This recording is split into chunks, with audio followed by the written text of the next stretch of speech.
Bismillahirrahmanirrahim. Keputusan Basal Masail Rabu 26 Safar 1447 Hijriah. Masalah hutang rokok. Irwan adalah seorang perokok berat sehingga walaupun menurutnya merokok itu haram, dalam kesehariannya ia tak lepas dari rokok. Pada suatu hari ia kehabisan rokok dan ingin berhutang rokok pada Pak Saiful. Maksudnya beli dengan dibayar tempo. Dan karena menurut Pak Saiful rokok itu hukumnya makruh, maka ia pun akhirnya memberi hutangan rokok kepada Irwan tanpa mengetahui. Karena menjual perkara haram enggak. Berarti kan jualan karena beranggapan makruh. Dia tidak menjual perkara haram seperti Pak Saiful ini.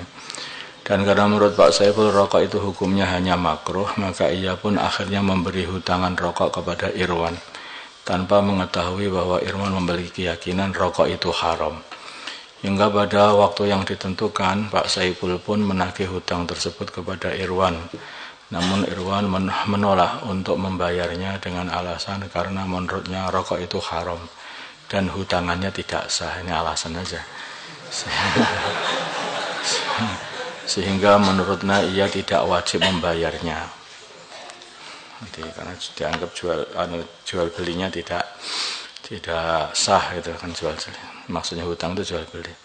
Pertanyaan, sahkah hutang yang diberikan Pak Saiful kepada Irwan sebagaimana ada dalam deskripsi di atas? Hutangannya itu adalah sah, jual belinya adalah sah, karena tembakau adalah barang yang memiliki harga juga. Apakah Pak Saiful berhak menagih hutang tersebut kepada Irwan dan apakah Irwan wajib membayar hutangnya? Iya, Pak Irwan wajib membayarnya.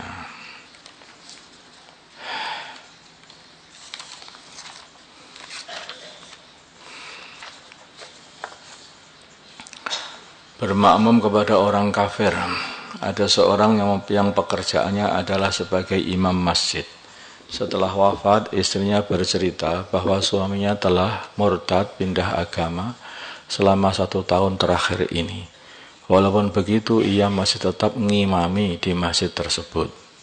Padahal dia itu katanya sudah murtad. Tapi kok masih ke masjid ya? Ini aneh juga ini. Jadi masih ke masjid, masih ngimami. Kata istrinya sudah murtad 1 tahun terakhir. Ya Allah alam, ini benar apa enggak juga enggak. Pertanyaan, bagaimanakah hukum sholat makmum pada 1 tahun terakhir setelah mengetahui kondisi imamnya semacam itu? Jawabnya, menurut pendapat Imam Nawawi dalam kitab Raudhatul Talibin, sholatnya tidak wajib diulang. Sholatnya para makmum tidak wajib diulang. Karena dia ini tidak mengzahirkan kekafirannya juga, masih menyembunyikannya. Bahkan kondisi seperti ini wallahu alam bisa jadi gak ngerti berita itu kan berita dari istrinya dan berita itu setelah kematian imamnya. Wallahu alam itu seperti itu. Makanya tidak perlu mengulang. Minjam motor harus isi bensin.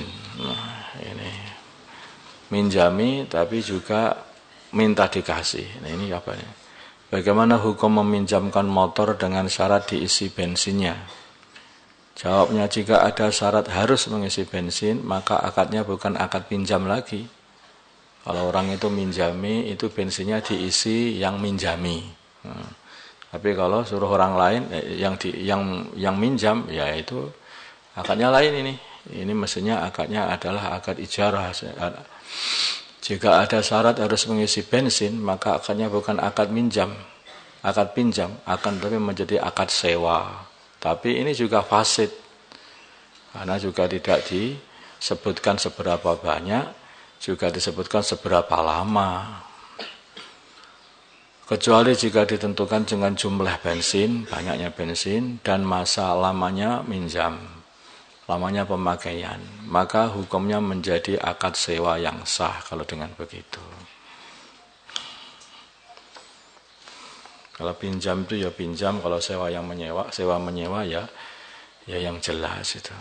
Makanya akhirnya dia akad sewa tetapi rusak akadnya itu. Hukum bulu kucing. Bagaimana hukum bulu kucing yang telah rontok yang biasanya nempel di tangan atau di pakaian? Jawabnya, hukumnya adalah najis aslinya, namun dimakfu jika sedikit atau sulit menghindari. Menurut madhab Hanafi, bulu kucing dihukumi suci selagi tidak ada bagian lemak yang ikut tercabut. Dari kalau bulu yang dicabut dengan sengaja itu biasanya kan ada lemaknya itu ya, yang di pangkalnya itu. Jadi kalau itu enggak ada, kalau biasanya rontok itu karena bulu sudah kering, nah itu biasanya enggak ada. Kalau dicabut dengan sengaja biasanya ada bagian lemaknya yang masih ikut, nah yang itu najis itu. Dalam madhab Hanafi.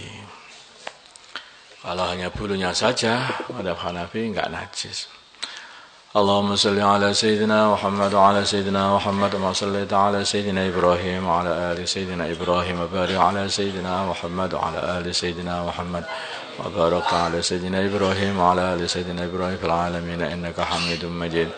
اللهم ارحم أمة سيدنا محمد اللهم اغفر لأمة سيدنا محمد اللهم أصلح أمة سيدنا محمد اللهم آلف بين قلوب أمة سيدنا محمد اللهم انصر أمة سيدنا محمد اللهم عاشر سلطانا نصيرا صلى الله على سيدنا محمد النبي الأمي وعلى آله وصحبه وسلم والحمد لله رب العالمين.